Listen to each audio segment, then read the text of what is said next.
कहानी की शुरुआत में हम एक धूमकेतु को धरती की ओर गिरता देखते हैं। फिर एक लड़की को देखते हैं जो खुद से कहती है, कभी कभी जब मैं सोकर उठती हूँ तो ना जाने खुद को रोता हुआ पाती हूँ। दूसरी तरफ हमें एक लड़के को दिखाया जाता है जो यही बात दोहरा रहा होता है। ये सपना जो मैं रोज देखता हूँ, जो मुझे कभी याद नहीं रहता, पर एक अजीब सा एहसास रहता है कि मैंने कुछ खो दिया है। मैं हमेशा उस शख्स को ढूंढता हूँ, उस चीज को ढूंढता हूँ, और ये उस दिन से शुरू हुआ जब तारे टूटने लगे। बिल्कुल ऐसा था जैसे मैं कोई सपना देख रही हूँ। इसके बाद हमें कहानी कुछ साल पहले की दिखाई जाती है। यहाँ हम मिस्वा नाम की एक लड़की को देखते हैं जो एक सपना देख कर उठती है, पर ये सपना क्या था इसे कुछ भी याद नहीं था। इसके बाद वो ब्रेकफास्ट करने जाती है जहाँ पर उसकी छोटी बहन और उसकी नानी होती है। दरअसल मिस्वा की मॉम अब इस दुनिया में नहीं है और उसके पिताजी उन्हें छोड़कर चले गए। वो इनके साथ नहीं रहते। पहले वो यहाँ के पुजारी हुआ करते थे, पर वो अब इस शहर के मेयर बनना चाहते हैं। तभी टीवी पर न्यूज आती है कि बहुत जल्द इनके शहर के ऊपर से एक धूमकेतु गुजरने वाला है। ये 1200 सालों में बस एक बार गुजरता है। इसके बाद मिस्वा स्कूल चली जाती है और जब वो अपनी बुक खोलती है तो उसमें लिखा होता है तुम कौन हो। फिर मिस्वा की टीचर से आवाज लगाती है। मिस्वा खड़ी हो जाती है। उसकी टीचर बोलती है, चलो आज तो तुम्हें अपना नाम याद है, कल तो तुम अपना नाम भी भूल गई थी। मिस्वा के दोस्त उसे बताते हैं कि कल तुम अपना टेस्ट लॉकर सब भूल गई थी और तुम कल अपने बालों को खुला करके स्कूल आई थी। मिस्वा कहती है कि मुझे कल के बारे में कुछ भी याद नहीं है। आजकल मुझे ऐसा लगता है कि मैं किसी सपने में हूँ। फिर रात में हमें दिखाया जाता है कि मिस्वा और उसकी छोटी बहन एक डांस परफॉर्म कर रही होती है, जिसके बाद वो चावल चबाकर उसे एक बर्तन में डालती है ताकि वो समय के साथ शराब बन सके। और यह उनके रीति रिवाज के अनुसार हो रहा था, यानी कि ये उनका सदियों पुराना रीति रिवाज था। मिस्वा के स्कूल के कुछ स्टूडेंट भी वहाँ जाते हैं जो उस पर हंसते हैं। मिस्वा को यह सब अच्छा नहीं लगता। मिस्वा यहाँ की जिंदगी से बोर हो चुकी थी। उसे यहाँ रहना बिल्कुल भी पसंद नहीं था। वो शहर जाकर रहना चाहती थी। अब मिस्वा रोते हुए चिल्लाती है, मुझे इस जगह से नफरत है। अगले जन्म में मुझे टोक्यो का कोई स्मार्ट सा लड़का बनाना।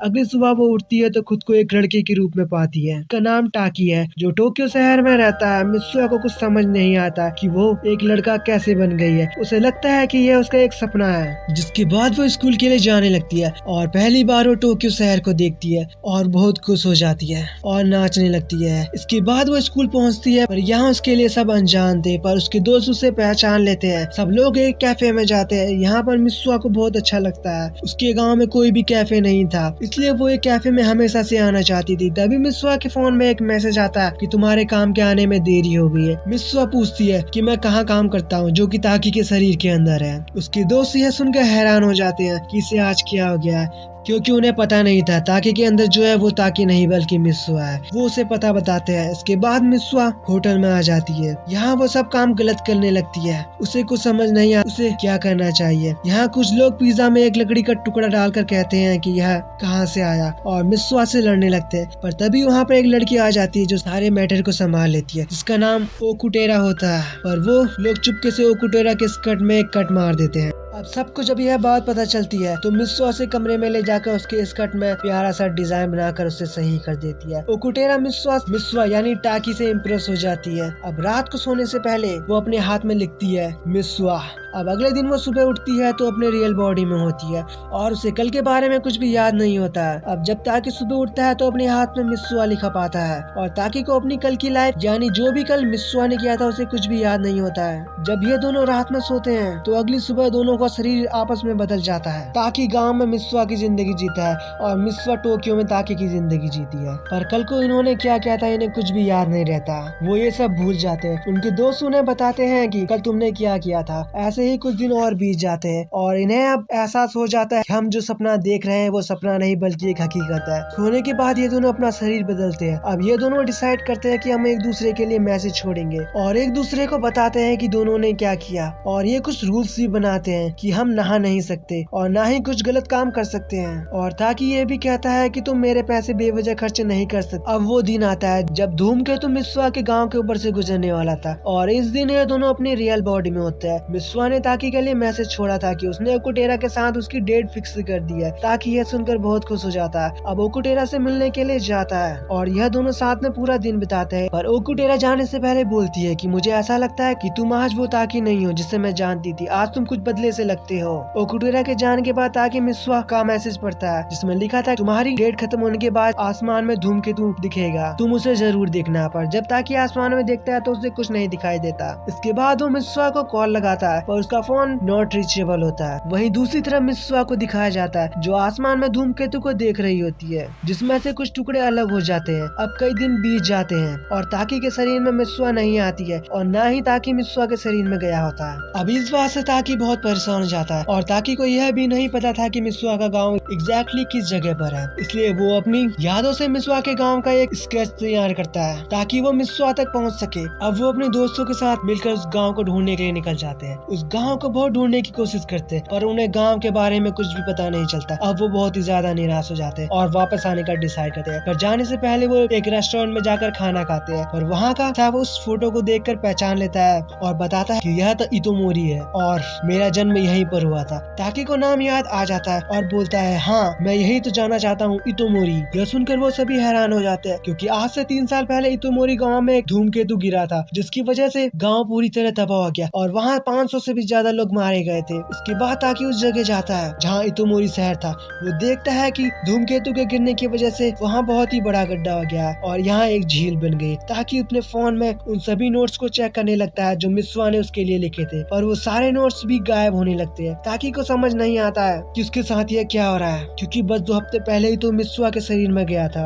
अब वो उस डेट को देखने जाते हैं जिस दिन उल्कापिंड गिरने की वजह से बहुत से लोग मारे गए थे। वो वहाँ के रिकॉर्ड को चेक करते हैं जहाँ के सभी लोगों के नाम लिखे गए थे और उसमें उसे मिस्वा का नाम भी मिल जाता है जो 3 साल पहले मारी जा चुकी है। अब ताकि को लगता है कि जो कुछ भी उसने देखा था वो बस एक सपना था, उसका हकीकत से कोई लेना देना नहीं है। अब उसके कमरे में ओकुटेरा आती है। वो ताकि के हाथ में धागे से बना एक रिबन देखती है। वो ताकि से इसके बारे में पूछ ताकि उसे बताता है आज से 3 साल पहले यह किसी ने मुझे दिया था पर जिसने मुझे ये दिया था मुझे उसके बारे में कुछ भी याद नहीं, मैं इसे बस अपनी अच्छी किस्मत समझकर पहन लेता हूँ। अब अगली सुबह उसके दोस्त उठते हैं। ताकि ने उनके लिए एक मैसेज छोड़ा होता है जिसमें लिखा तुम दोनों वापस टोक्यो चले जाना, आगे का सफर मुझे अकेले ही तय करना होगा। वही ताकि को दिखाया जाता है जो एक पुराने मंदिर में आया होता है और ये मिस्वा के पूर्वजों का मंदिर है जहाँ पर ताकि मिस्वा की बहन और उसके नानी के साथ आया था जब वो मिस्वा के शरीर के अंदर था। पर यह सब उसे अभी भी सपना सा लग रहा होता है। लेकिन जब वो उस मंदिर के अंदर जाता है तो वो देखता है वहाँ पर शरीर का मंदिर सच में है। ये सब देखकर उसे यकीन हो जाता है कि जो सब देखा था वो असली था, बस फर्क इतना था कि वो 2016 में था और मिस्वा 2013 में थी। मतलब यहाँ पर 2 टाइमलाइन थी। इसलिए ताकि को मिस्वा का कुछ भी पता नहीं चल रहा था क्योंकि मिस्वा 3 साल पहले ही मर चुकी थी। अब ताकि वहाँ पर बोतल देखता है जो उसने मिस्वा के शरीर में रहकर खुद यहाँ पर रखी थी। इस बोतल के अंदर वही चावल थे जिसमें मिस्वा ने चबा कर रखी थी। समय के साथ वो अल्कोहल में बदल जाए। ये मिस्वा के परिवार की पुरानी परंपरा थी। ताकि उस बोतल में से एक ढक्कन पी जाता है और कहता है मुझे बस एक और मौका चाहिए, मैं मिस्वा को किसी भी हालत में बचाना चाहता हूँ। तभी ताकि का पैर फिसलता है और वो गिरने लगता है। तभी उसे वो सारी पुरानी बातें याद आती है। उसे मिस्वा के जीवन की बिताई गई सारी यादें याद आने लगती है जिसमें मिस्वा ने इस गांव में अपनी जिंदगी बिताई थी।